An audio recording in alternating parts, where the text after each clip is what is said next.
Cinema ലോകത്തിന് മറക്കാൻ കഴിയാത്ത താരമാണ് ശ്രീദേവി. മരിച്ചിട്ട് 7 വർഷമായെങ്കിലും ശ്രീദേവിയെ ഇന്നും ആരാധകർ ഓർക്കുന്നു.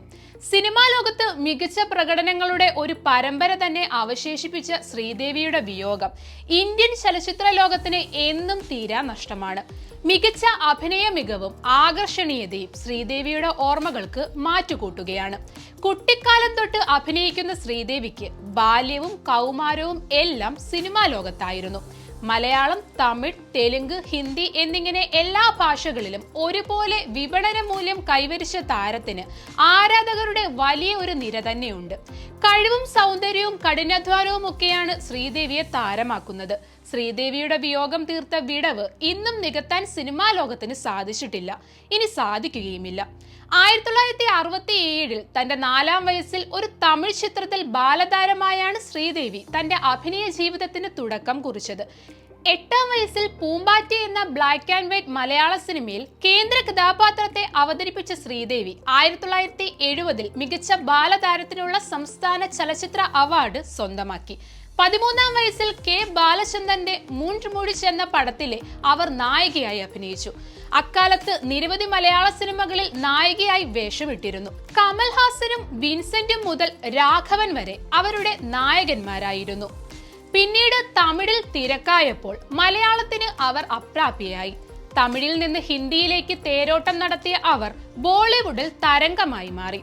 വിവിധ ഭാഷകളിലായി 300-ലധികം സിനിമകളിൽ വേഷമിട്ട ശ്രീദേവി ഭരതിന്റെ ദേവരാഗത്തിലൂടെ വർഷങ്ങൾക്ക് ശേഷം വീണ്ടും മലയാളത്തിലേക്ക് തിരിച്ചു വന്നു. അരവിന്ദ് സ്വാമിയായിരുന്നു ആ ചിത്രത്തിലെ നായകൻ. പ്രശസ്തിയുടെ കൊടുമുടിയിൽ എത്തി നിൽക്കുന്ന സമയത്തും ഗോസിപ്പ് കോളങ്ങളിൽ ഒരു സ്ഥിരം സാന്നിധ്യമായിരുന്നു താരം. കമൽഹാസനും ശ്രീദേവിയും തമ്മിലുള്ള പ്രണയം അങ്ങാടിപ്പാട്ടായ ഒരു അരമന രഹസ്യമായിരുന്നു. എന്തൊക്കെയോ കാരണങ്ങളാൽ അതും വിവാഹത്തിലെത്തിയില്ല. വീണ്ടും ദീർഘകാലത്തിന് ശേഷമാണ് ശ്രീദേവിയേക്കാൾ ഏറെ പ്രായവ്യത്യാസമുള്ള വിവാഹിതനും 2 കുട്ടികളുടെ പിതാവുമായ ബോണി കപൂർ അവരുമായി അടുക്കുന്നത്. ആ ബന്ധം വിവാഹത്തിൽ കലാശിച്ചു. ഉൾവലിഞ്ഞ പ്രകൃതക്കാരിയായ ശ്രീദേവിയുടെ മനസ്സ് ഏറെ വേദനിച്ചത് നടൻ മിഥുൻ ചക്രവർത്തിയുമായുള്ള ബന്ധം തകർന്നപ്പോഴാണ്. ബി ടൗണിലെ ഹിറ്റ് ജോഡികളായിരുന്നു ശ്രീദേവിയും മിഥുനും. ഒരുമിച്ച് സിനിമകൾ ചെയ്യവേ ഇരുവരും പ്രണയത്തിലായി. ആദ്യ വിവാഹബന്ധം നിലനിൽക്കുമ്പോഴാണ് മിഥുൻ ചക്രവർത്തി ശ്രീദേവിയുമായി അടുക്കുന്നത്. യോഗ്യത ബാലി എന്നാണ് നടന്റെ ഭാര്യയുടെ പേര്. 4 മക്കളുമുണ്ട്. എന്നാൽ ശ്രീദേവി വിവാഹം ചെയ്യാൻ മിഥുൻ ചക്രവർത്തി തീരുമാനിച്ചു. റിപ്പോർട്ടുകൾ പ്രകാരം 1985 വിവാഹം. ആദ്യ ഭാര്യയുമായി പിരിയുമെന്ന് ശ്രീദേവിയെ വിശ്വസിപ്പിച്ച ശേഷമായിരുന്നു വിവാഹം. എന്നാൽ ഇതുണ്ടായില്ല. ഭർത്താവിന്റെ രഹസ്യ വിവാഹത്തെ തുടർന്ന് യോഗ്യത ബാലി ആത്മഹത്യക്ക് ശ്രമിച്ചു. യോഗ്യതയുമായി മിഥുൻ പിരിയില്ലെന്ന് വ്യക്തമായതോടെ ശ്രീദേവി ഈ ബന്ധം വേണ്ടെന്ന് വെച്ചു. 1988 ഇത്. ഈ വേർപിരിയൽ ശ്രീദേവിയുടെ മനസ്സിനെ ഏറെ ബാധിച്ചു. ദുഃഖം ഉള്ളിലൊതുക്കിയാണ് ശ്രീദേവി അക്കാലത്ത് അഭിനയിച്ചിരുന്നതെന്ന് സഹപ്രവർത്തകർ പറഞ്ഞിട്ടുണ്ട്. ഇതിനിടയിലാണ് ശ്രീദേവി നിർമ്മാതാവ് ബോണി കപൂറുമായി അടുക്കുന്നത്. ശ്രീദേവിയുടെ ഭ്രാന്തമായ പ്രണയമായിരുന്നു ബോണി കപൂറിന്. ബോണിയും അന്ന് വിവാഹിതനാണ്. ആദ്യ ഭാര്യയുമായി പിരിഞ്ഞ് ശ്രീദേവിയെ ബോണി കപൂർ വിവാഹം ചെയ്തു. അന്ന് കുടുംബം തകർത്തെന്ന കുറ്റപ്പെടുത്തലുകൾ ശ്രീദേവിക്ക് കേൾക്കേണ്ടി വന്നു. വിവാഹശേഷം 15 വർഷത്തോളം അഭിനയ രംഗത്തു നിന്നും മാറി നിന്ന ശ്രീദേവി ഒടുവിൽ ഇംഗ്ലീഷ് വിംഗ്ലീഷ് എന്ന സിനിമയിലൂടെ തിരിച്ചുവരവ് നടത്തി. ചെറുപ്പകാലത്ത് പോലും നിരവധി തവണ കോസ്മെറ്റിക് സർജറികൾ നടത്തി തന്റെ സൗന്ദര്യം കൂടുതൽ മെച്ചപ്പെടുത്താൻ ശ്രമിച്ചുകൊണ്ടേയിരുന്ന വ്യക്തിയാണ് ശ്രീദേവി.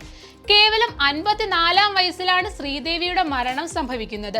ദുബായിലെ ഹോട്ടൽ മുറിയിൽ ബാത്ത് ടബിൽ വീണായിരുന്നു മരണം. മരണകാരണം സംബന്ധിച്ച് അന്ന് പല അഭ്യൂഹങ്ങളും ഉയർന്നു വന്നിരുന്നു. ദുബായ് പോലുള്ള രാജ്യത്തെ ഒരു 7 സ്റ്റാർ ഹോട്ടലിലെ ബാത്ത് ടബുകൾ സാധാരണ നമ്മുടെ നാട്ടിൽ കാണുന്നതിൽ നിന്നും ഏറെ വ്യത്യാസമാണെന്നും കൂടുതൽ ആഴമുള്ളതും അപകട സാധ്യത ഉള്ളതുമാണെന്നുമാണ് വിലയിരുത്തപ്പെടുന്നത്.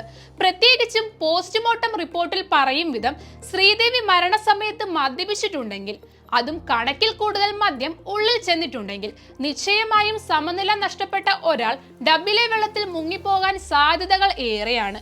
എന്നാൽ അവരുടെ തലയിൽ കാണപ്പെട്ട മുറിവുകൾ എങ്ങനെ സംഭവിച്ചു എന്ന ചോദ്യം ഇനിയും ബാക്കിയാണ്. പിന്നീട് സിനിമാ രംഗത്തേക്ക് നിരവധി താരങ്ങൾ എത്തിയെങ്കിലും ശ്രീദേവിയുടെ പദവി മറികടക്കാൻ മറ്റാർക്കും സാധിച്ചില്ല. ഇന്ത്യൻ സിനിമയുടെ സ്വപ്ന സുന്ദരിയായി ഇന്നും ശ്രീദേവിയുടെ തട്ട് താണു തന്നെയിരിക്കും.